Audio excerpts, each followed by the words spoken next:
കൂറ കണ്ണാടിയിൽ നോക്കിയപ്പോഴാണ് തന്റെ മീശ കണ്ണിൽ പെട്ടത്. കൂറ മീശ പിരിച്ചു പിരിച്ചു. ഹഹ.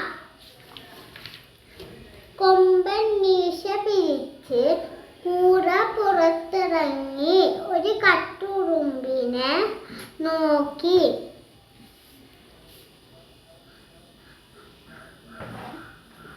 കട്ടുറുമ്പ് മൂത്രമൊഴിച്ചു പോയി. ഒരു എലിയെ നോക്കി.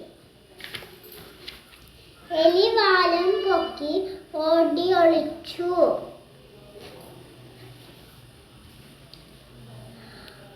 കൊള്ളാലോ ഇത്, മീശ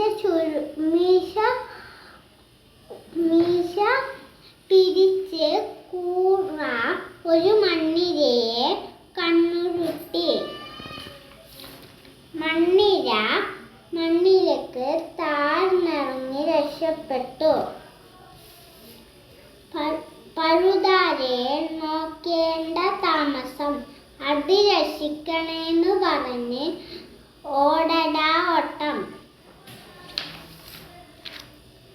കൊള്ളാലോ ഈ മീശ. കൂറ മീശ ചുരുട്ടി കൊമ്പനാക്കി ഒരു കാക്കയെ നോക്കി. കാക്ക മീശക്കൊരു കൊത്ത്. പിന്നെ കൂറയെ മീശയിൽ തൂക്കിയെടുത്തെങ്കിലും മീശ മുറിഞ്ഞ് കൂറ താഴെ വീണു. കൂറ ജീവനും കൊണ്ടോടി. ഓടടാ ഓട്ടം.